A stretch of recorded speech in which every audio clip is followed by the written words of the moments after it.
Le détective Larry Shepard n'avait pas l'habitude de répondre aux appels d'urgence à ce genre d'incident lorsqu'il se produisait. Il était enquêteur en homicide, donc c'était le genre de policier qui arrive après, quand le vacarme est déjà passé et qu'il faut commencer l'enquête. Mais ce samedi soir du 22 mai 1993, le détective Shepard conduisait sa voiture dans Bloomington, dans l'Illinois. Quand la radio de la voiture de patrouille a grésillé avec un appel trop étrange pour être ignoré, possible coup de feu de fusil. C'était une rue résidentielle. Il y avait beaucoup de confusion. Quelques minutes plus tard, en arrêtant la voiture devant une maison à 2 étages, Shepard a su immédiatement que ce n'était pas un coup de feu. Il y avait de la fumée noire qui s'échappait par les portes et les fenêtres. Il n'y avait pas de flamme visible, mais l'alarme incendie s'était déclenchée. L'air avait une odeur de brûlé métallique. Dans la rue, les voisins s'agglutinaient, certains criaient, d'autres couraient dans tous les sens. Le sol était couvert d'éclats, de verres brisés, de bois arrachés, de morceaux de métal projetés hors de la maison, avec assez de force pour atterrir sur le trottoir. Ce n'était définitivement pas un accident domestique et ce n'était certainement pas un fusil de chasse. Dans le garage aussi, le détective a vu un homme effondré, les mains sur la tête, le corps courbé. Il marchait, tournait en rond, là, criant sans cesse un nom, qui était ce que Shepard a compris. Il y avait quelqu'un là-dedans, peut-être plus d'une personne. Attendre des renforts n'était alors pas une option pour lui. Lui et son partenaire ont alors demandé aux curieux de reculer et ont monté en courant les marches de devant, entrant directement dans la fumée. À l'intérieur du hall d'entrée de la maison, le décor était de destruction totale. Il n'y avait plus de feu actif, mais la fumée restait épaisse, rendant la visibilité très difficile. Le sol était couvert de morceaux de verre, des fragments métalliques étaient également éparpillés partout. Le détective Shepard remarqua rapidement 2 détails étranges. Un trou d'environ 15 cm dans le mur, près de la porte d'entrée de la maison, et un autre trou dans le sol du hall. Mais avant qu'il ne puisse y réfléchir, son attention fut attirée par le corps qui gisait là, étendu sur le sol. C'était une femme et il n'y avait rien à faire. Elle avait une énorme blessure à la tête. Dans toute la carrière de Larry Shepard, il n'avait jamais enquêté sur un homicide causé par une bombe. Mais debout dans ce hall, envahi par cette fumée noire, regardant le corps carbonisé de cette femme, il était absolument certain que c'était exactement ce qui se trouvait devant lui. Une explosion, une bombe. Shepard ordonna alors aux autres policiers de se retirer immédiatement. La scène n'était pas sûre. S'il y avait une bombe là, il pouvait y en avoir une autre, non? Les pompiers et l'escouade anti-bombe ont dû prendre le relais à partir de ce moment-là. Dehors, pendant que des spécialistes fouillaient la maison, Shepard commença à rassembler les premiers éléments. La victime s'appelait Ken Wenger, 29 ans, et cet homme qui était là, tournant dans le garage, complètement étourdi, paniqué, c'était Kurt Simon, 32 ans, son fiancé. Les voisins ont raconté que le couple était arrivé vers 22h30 ce soir-là. Ils avaient été vus en train de décharger la voiture. Kurt aurait été le premier à entrer dans la maison portant une boîte qu'il avait sortie du coffre du véhicule. Quelques minutes plus tard, il est ressorti les mains vides et est retourné à la voiture où il a semblé fouiller à nouveau dans le coffre. À ce même moment, celle qui est entrée seule dans la maison portant une autre boîte, c'est alors que tout a explosé. Ce détail a beaucoup dérangé le détective. Kurt entre en premier et sort indemne, Ken entre ensuite et meurt. Plus étrange encore, un premier balayage du sous-sol de la maison a révélé des fils, de la poudre et des détonateurs, des composants évidents d'un engin explosif. Cela indiquait que la bombe n'avait pas simplement été laissée dans la maison, elle avait probablement été assemblée sur place. Et si quelqu'un avait assemblé la bombe dans le sous-sol, cela, à ce moment-là, indiquait que cela pouvait peut-être être Kurt, le fiancé. Ainsi, Shepard a demandé que la voiture de Kurt soit isolée et examinée avec beaucoup d'attention, en particulier le coffre. Ensuite, il est allé parler directement à Kurt. Il était en état de choc, se balançant, pleurant, répétant le nom de Ken comme s'il s'agissait d'une incantation. Et lorsque Shepard a demandé ce qui s'était passé, Kurt a répondu qu'il ne savait pas. Il a raconté être rentré avec une boîte à la main, l'avoir laissée dans le hall, puis, en descendant les escaliers, avoir senti l'explosion derrière lui. Mais cela contredisait les voisins qui affirmaient l'avoir vu près de la voiture lors de l'explosion. Était-ce une confusion, un traumatisme ou un mensonge? Même ainsi, cette nuit-là, Shepard n'avait pas assez de preuves pour arrêter Kurt. Il a donc été emmené au commissariat pour un interrogatoire où il a passé plus d'1 heure à répondre aux questions. Il a désigné comme suspects possibles les anciens compagnons de sa fiancée, Ken, Dale Fosdick et Todd Wenger, tous deux ayant des antécédents de conflits avec elle. Il a également parlé de la mère de Ken, Wilma Cricket Lewis, qu'il a décrite comme une femme cruelle et hostile. Il a nié connaître les matériaux trouvés dans le sous-sol, avoir mis quoi que ce soit dans le coffre et a refusé le test au détecteur de mensonges. Malgré tout, le détective a dû le laisser partir. Pendant ce temps, l'histoire faisait déjà le tour de tout l'État. Le dimanche matin, moins de 12 heures après l'explosion, des journalistes entouraient le commissariat. L'ATF, qui est un organisme responsable de ce type d'enquête, notamment lorsqu'il s'agit de matériel explosif illégal, a été appelé pour aider à l'enquête. Et la pression augmentait de plus en plus. Et le problème pour le détective Shepard était très simple. L'affaire contre Kurt Simon commençait à s'effondrer. À ce moment-là, les amis du couple décrivaient une relation heureuse. L'alibi de Kurt dans l'Iowa pendant la semaine précédente a été confirmé. Parce qu'à ce stade des faits, le détective Shepard cherchait déjà les antécédents, les points de connexion pour avancer. Le jour de l'explosion, la voiture de Kurt était propre. Une nourrice qui travaillait pour Ken a également apporté une information cruciale à l'affaire. La clé de rechange de la maison avait disparu des semaines auparavant. À une autre occasion, elle s'est retrouvée enfermée dehors et a dû déchirer la moustiquaire de la porte arrière pour pouvoir entrer dans la maison. Cela signifiait que n'importe qui pouvait avoir accès à cette maison. Ce n'est pas comme si le couple qui emménageait là-bas ne le savait pas. Les gars, je vais faire une parenthèse ici, toute cette contextualisation. Ils revenaient de voyage, ils habitaient dans l'Iowa, ils faisaient des allers-retours petit à petit, apportant leurs affaires dans la nouvelle maison. Soudain, la liste des suspects du détective Shepard a explosé en même temps que le hall de la maison. N'est-ce pas, Shepard? Je ne savais pas encore que la clé de tout cela était gardée, même dans la mémoire d'un enfant. Mais du calme, on allait y arriver. Je suis Marcos Campos, soyez tous les bienvenus. Et l'épisode d'aujourd'hui est exactement comme on aime, plein de détails et avec une enquête vraiment solide. Si tu aimes les affaires criminelles, abonne-toi à la chaîne pour plusieurs épisodes par semaine. Deviens membre si possible, ça m'aide, et laisse un like ou un commentaire. Même un emoji, message transmis. Passons aux faits. Ce dimanche matin, le 23 mai 1993, le détective Larry Shepard était déjà réveillé. Depuis un bon moment, il travaillait là sans relâche.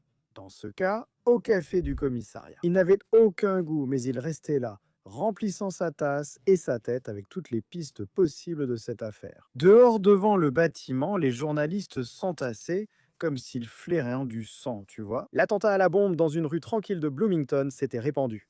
Et quand l'ATF, cet organisme dont je vous ai parlé, est officiellement entré dans l'enquête. Shepard savait qu'il n'avait pas droit à l'erreur, il avait besoin de réponses, et il les lui fallait rapidement. La première chose qui a commencé à le déranger, c'est qu'il s'est rendu compte que plus il regardait Kurt Simon, le fiancé de Kane, moins le tableau semblait cohérent.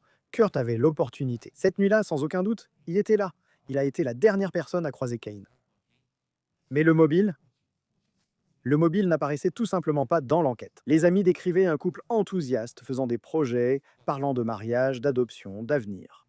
Les gars venaient d'emménager, rien qui suggère une bombe cachée à la maison neuve. De plus, la chronologie de la semaine précédente affaiblissait encore davantage cette hypothèse. Kurt, pour vous donner une idée, avait passé toute la semaine précédente dans l'Iowa, terminant un séminaire qu'il suivait et préparant le déménagement. La seule personne qui était à la maison pendant ces jours-là, c'était Kane.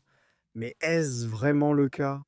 Est-ce qu'une autre personne ou d'autres personnes n'auraient pas été là-bas? C'est alors que Shepard a tourné son attention vers les anciens compagnons de Kane, Dale Fosdick, le père de son plus jeune fils. Et ce type-là, apparemment, a toujours été un problème dans la relation. Il retardait la pension alimentaire, il se présentait chez elle sans être invité. Il agissait comme s'il avait encore des droits sur la vie de Kane. Vous savez, ce genre de gars qui n'a peut-être pas compris que tout était fini? Seul le fils est resté là. C'est un lien, mais ça ne lui donnait pas le droit d'embêter Kane. Ce n'est pas Kurt, l'actuel compagnon de Kane. Il avait déjà confronté Dale en exigeant des limites, tu vois. Un peu comme « mec, dégage d'ici », tu vois. Et apparemment, Dale n'avait pas aimé ça. Et il y a aussi un autre gars, Todd Wenger, le père de la fille aînée de Kane, qui apparemment se disputait aussi constamment avec elle à propos de la garde et de l'argent. Pour aggraver les choses. Todd et Dale étaient amis, tu vois, et apparemment Kane détestait ça. Donc on peut comprendre pourquoi.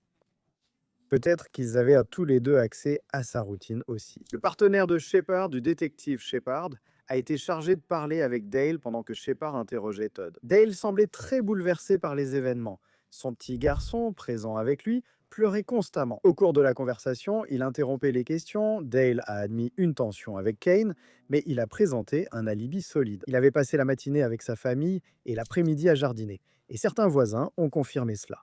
Il a fourni des noms et des numéros de téléphone. Les premiers appels ont confirmé sa version. Quant à Todd Wenger, il est arrivé dans la salle d'interrogatoire visiblement nerveux. Il tenait sa main comme ça. Nerveux, il évitait de regarder le détective. Il a également admis qu'il se disputait avec Kane. Il avait des frustrations à cause d'un accord de divorce, une rancœur qu'il avait accumulée. Mais quand Shepard lui a demandé où il était le jour de l'explosion, Todd est devenu détendu et a répondu. On dirait qu'il s'est souvenu qu'il avait soudainement un alibi. À ce moment-là, il était avec sa fille et sa nouvelle petite amie. Des témoins pouvaient confirmer ses faits et gestes et son alibi.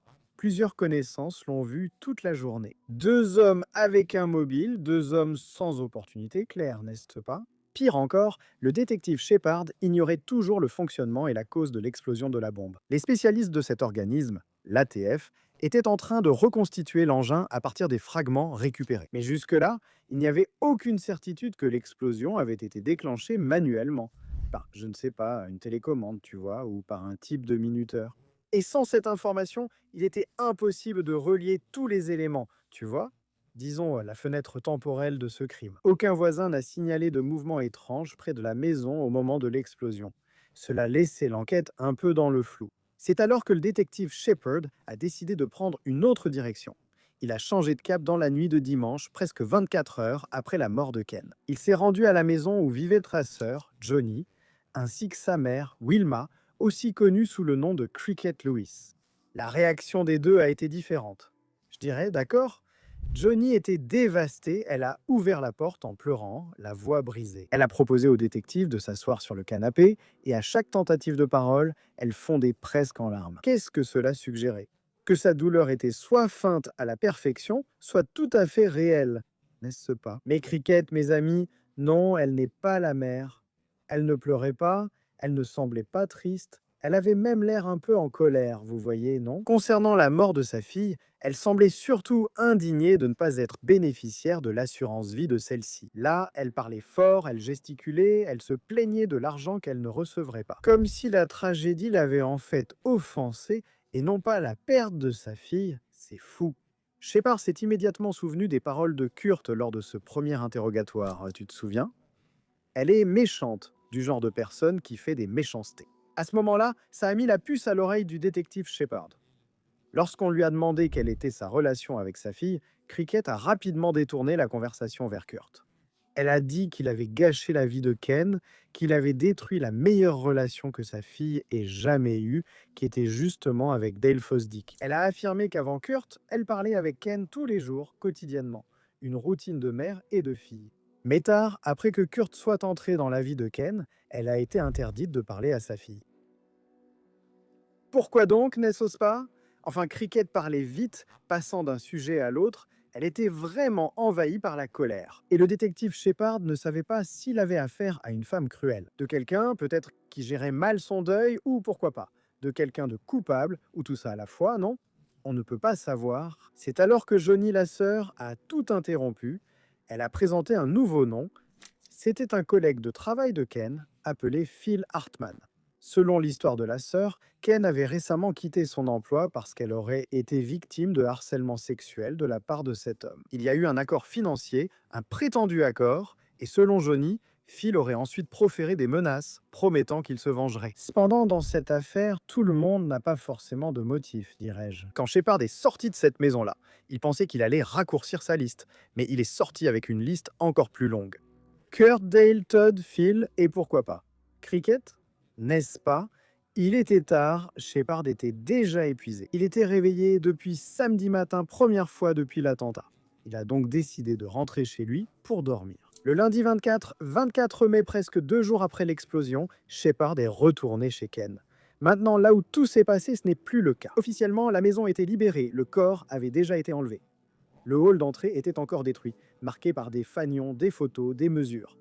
Vous voyez, vraiment comme une scène de crime. Les fragments avaient été catalogués. Il y avait aussi, là dans le hall, plusieurs magazines brûlés, éparpillés sur le sol. Bref, les gars, c'était la scène d'un crime brutal. Et en même temps, il y avait cette connotation émotionnelle de rêve qui littéralement avait été brisée. Plus précisément, l'autopsie a révélé des lésions spécifiques à la main gauche de Ken. Et là, on a un point, hein, non? Les experts de l'ATF ont conclu, point essentiel pour l'affaire, la bombe se déclenchait par le mouvement. Et maintenant, disons que les choses commençaient à devenir un peu plus logiques et claires.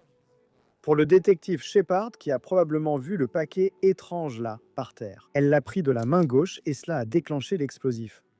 Cela expliquait pourquoi le meurtrier n'avait pas besoin d'être près de la maison au moment de l'explosion. Vous pensiez vraiment que c'était planifié pour créer un alibi, non? S'il n'avait pas besoin d'être là, il était loin, donc il avait un alibi. Mais cette pièce-là, disant que la bombe explosait avec le mouvement, disons que c'était un élément fondamental dans cette enquête, hein? La bombe aurait pu être placée des heures, peut-être des jours avant, puisqu'ils étaient en train de déménager.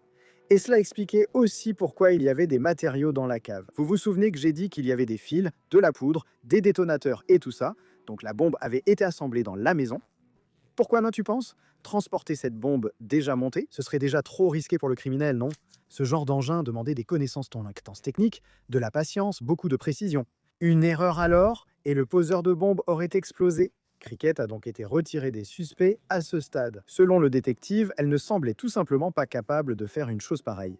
Dale et Todd, eux tous deux mécaniciens, restaient sur la liste. Kurt, très instruit et éduqué, est également resté sur la liste.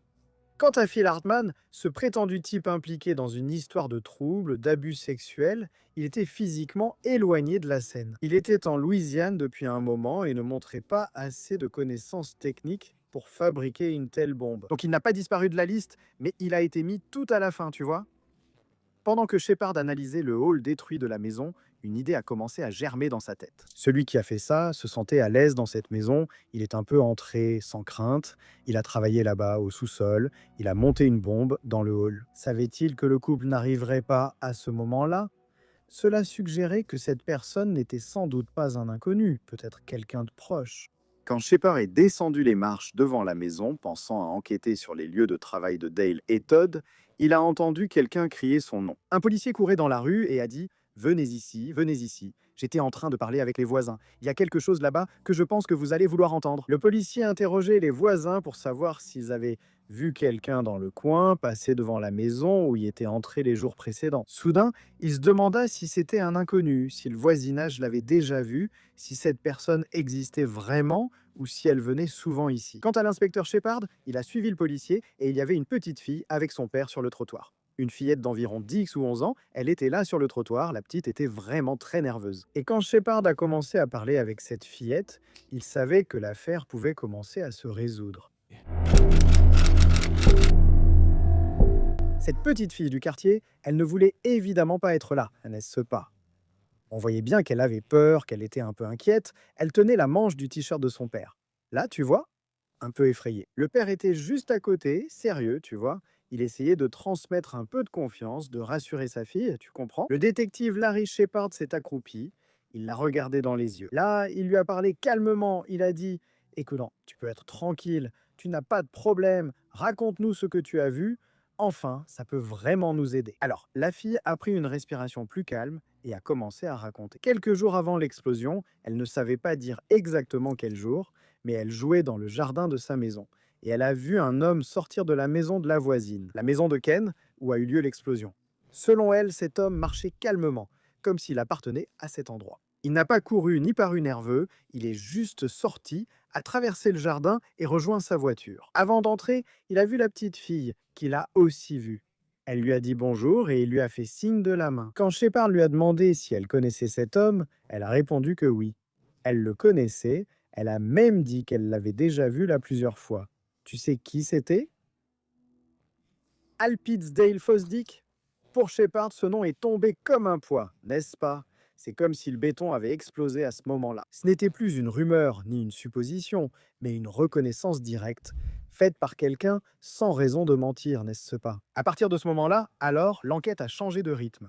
Les agents de l'ATF travaillaient déjà en reliant plus ou moins les fragments microscopiques de l'explosif à des matériaux spécifiques. Maintenant, avec le nom de Dale en évidence, Shepard a demandé que tout soit recoupé.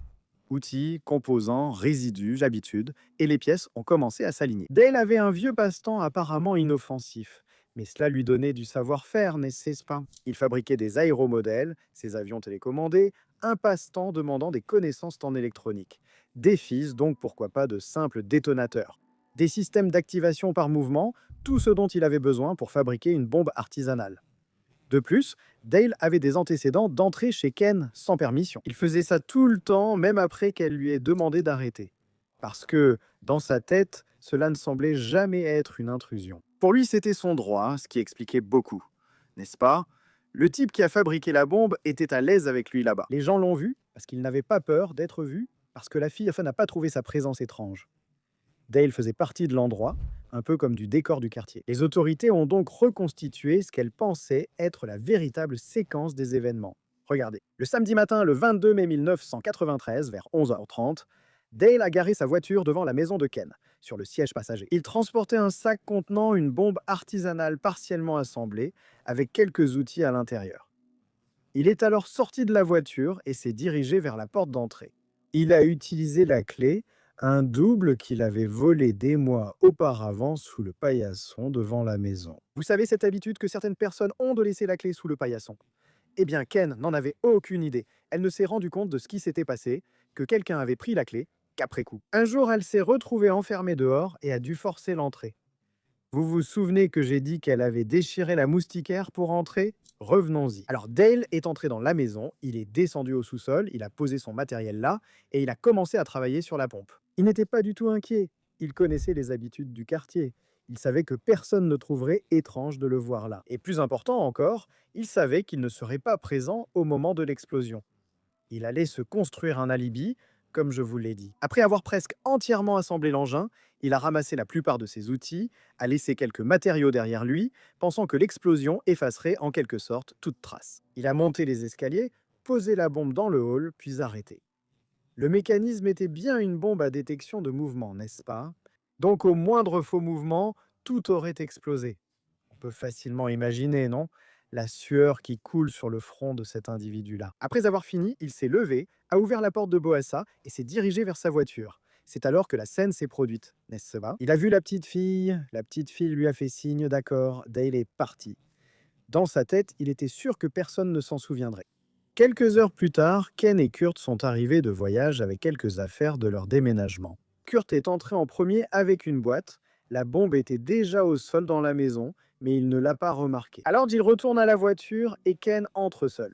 Et c'est là qu'elle voit cette boîte étrange par terre, poussée par la curiosité naturelle, n'est-ce pas? Ils étaient en train de déménager, les gars. Elle s'approche, se penche, prend la boîte et la bombe explose. Et ensuite, tout ce qui s'est passé après, c'est ce que je vous ai raconté. Chaos, fumée, désespoir de Kurt, arrivée de la police. Tout cela a été la conséquence directe de cette décision prise bien avant par quelqu'un qui pensait en avoir le droit. À propos de sa vie et de la raison, les gars, quand tout a finalement été révélé, c'était aussi surréaliste, aussi cruel que simple. Dale était consumé par la fin de la relation. Encore pire, il avait entendu de la part de Krisht, la mère de Ken, avec qui il était en contact. Et on a vu que Krisht appréciait ce gars, n'est-ce pas? Alors il a entendu dire que Kurt, l'actuel mari de Ken, son fiancé, parlait d'adopter son fils. L'idée donc que le garçon puisse grandir en appelant un autre homme papa, ça a fait basculer quelque chose dans sa tête. Des mois d'enquête médico-légale ont encore approfondi l'affaire. Les résidus qui ont été trouvés, spécifiques, étaient liés à des matériaux utilisés dans la bombe et aussi à des objets que, disons, Dale possédait. Le schéma de montage correspondait également au plan qu'ils avaient trouvé là-bas, chez Dale. Et sa présence dans la maison, confirmée par la jeune fille, bouclait définitivement, disons, tous les maillons de cette chaîne criminelle. Ainsi, Dale Fosdick a été arrêté, jugé et condamné pour meurtre au premier degré. La peine a été de 55 ans de prison, mais il ne purgera pas toute cette peine, car en 2010, après environ 14 ans d'incarcération, Dale est mort en prison. Victime d'une maladie qui n'a pas été élucidée, Ken Wenger ne s'est jamais marié avec Kurt, n'a jamais vu ses enfants grandir, n'a jamais eu la chance de commencer la vie qu'elle avait prévue. Et tout cela parce que quelqu'un a confondu l'amour avec le contrôle. Tu connais ce dicton? Il a décidé que si lui ne pouvait pas l'avoir, personne d'autre ne l'aurait. C'est fou, non, les gars? Il faut vraiment avoir le sang-froid pour aller jusque-là. Installer la bombe, ce qui comporte déjà un risque, non? Au moindre faux mouvement, elle explose. Le gars doit vraiment être tenté de le faire, non? Mais bon, il y va, il le fait, il pose la bombe, il s'en va, et genre, tranquille, mec. Je n'arrive pas à comprendre ça, mec, parce que, tu vois, nous, on est des gens plus normaux, on a une sorte de limiteur, non? Et alors, tu te demandes comment il sait qu'il a laissé ça là, tu vois? Mais ce n'est pas comme si une voix lui disait: «Mon Dieu, vas-y, désamorce, désamorce, reviens, reviens, il y a encore le temps». Non, le gars reste là jusqu'à ce que le truc explose, mec, c'est vraiment fou. Je veux savoir ce que tu as pensé de cet épisode? Dis-le moi dans les commentaires. N'oublie pas d'activer la cloche pour plus d'épisodes comme celui-ci. Laisse un like et un commentaire, même si c'est juste un emoji, et deviens membre exclusif. Bisous du roux, à bientôt pour le prochain épisode.